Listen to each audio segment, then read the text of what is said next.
Imagine standing at the edge of a launch pad, the ground trembling beneath your feet, the sky about to be torn open by the most powerful rocket ever built.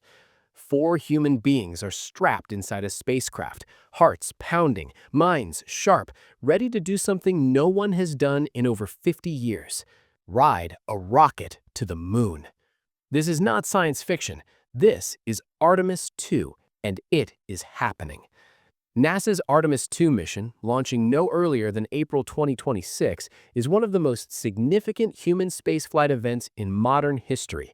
For the first time since Apollo 17 left the moon in December 1972, astronauts will travel to lunar distance aboard the Orion spacecraft.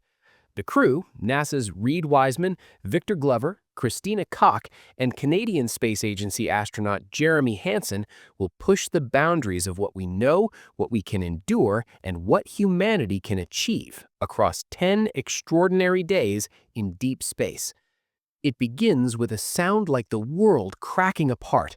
The Space Launch System, the most powerful rocket ever built, ignites at Kennedy Space Center's Launch Pad 39B and roars into the Florida sky.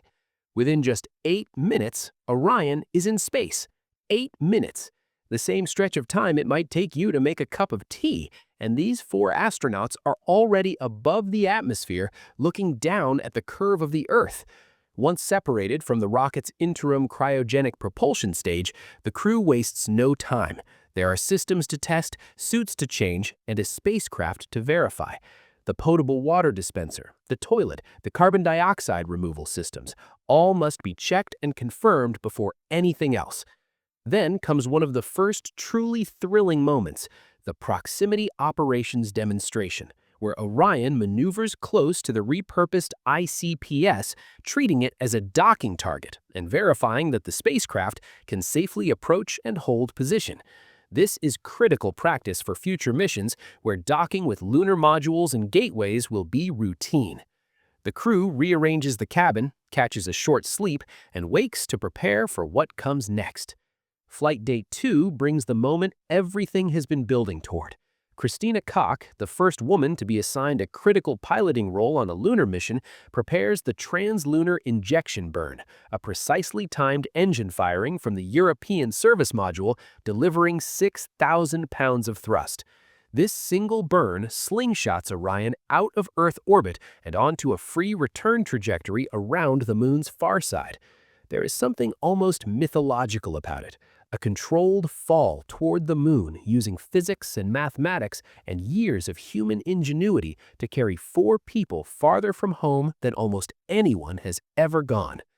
Post-burn, the crew acclimatizes, makes video calls back to Earth, and begins the long, strange process of adjusting to deep space life. The outbound journey, across days 3 through 5, is filled with the kind of work that makes deep space survivable. Outbound trajectory correction burns are fired to fine-tune Orion's path. The crew practices CPR in microgravity because emergencies don't pause for the distance between Earth and the moon. Medical kit tests are run, thermometers, stethoscopes, the basic tools of keeping humans alive far from any hospital. Victor Glover, Christina Koch, and Jeremy Hansen rehearse the lunar observation activities planned for the flyby. Koch also tests emergency communications through the Deep Space Network, ensuring that if something goes wrong, the crew can still reach home. On day 5, Orion crosses into the moon's gravitational sphere of influence, and the mission enters a new phase. Spacesuits are donned, pressurized, tested. The crew even practices eating through helmet ports, a surreal but essential rehearsal for emergency use, ensuring 6 days of breathable air remain accessible at all times. Then comes day 6, the crescendo. Orion makes its closest approach to the moon, sweeping between 4,000 and 6,000 miles from the lunar surface.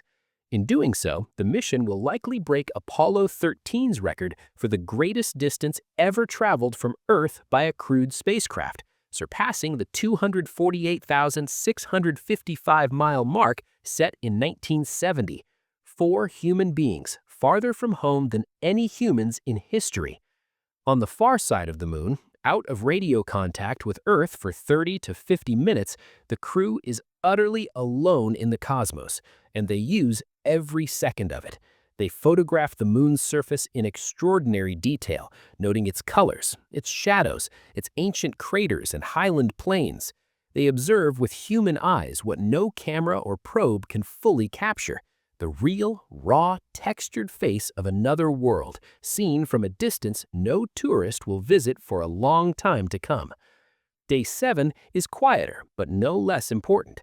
The crew debriefs on everything they witnessed during the flyby, sharing observations with scientists back at Earth.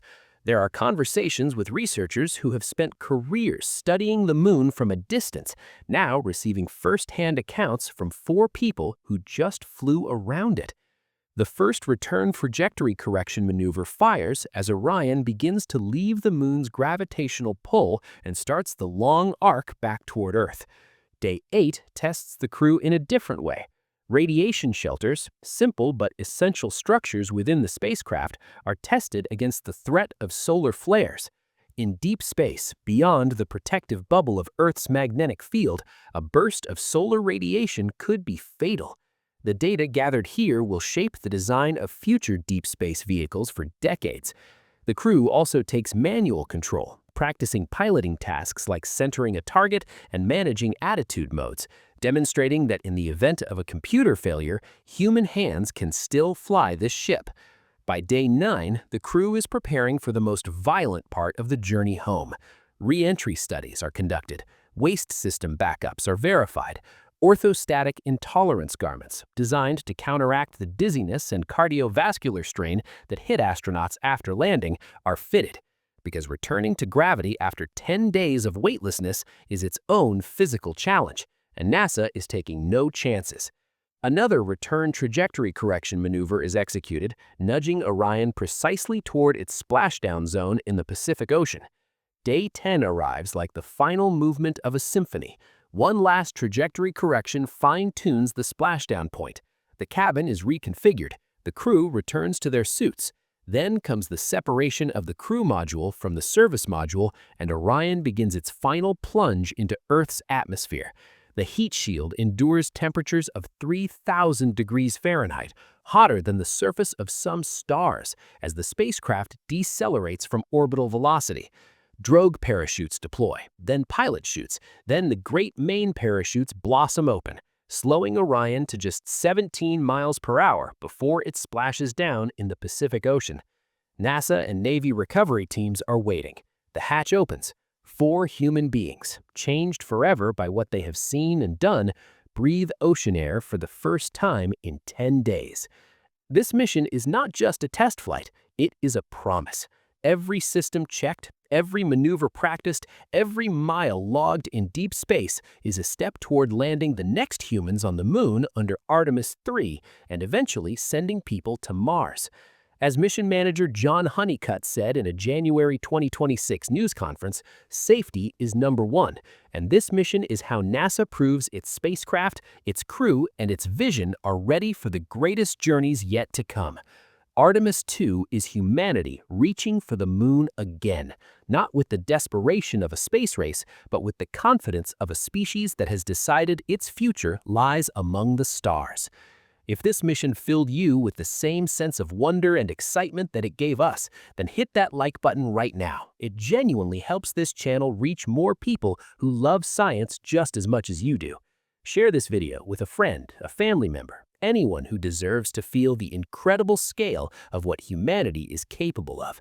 Drop your thoughts in the comments below. Which part of the Artemis II mission blew your mind the most?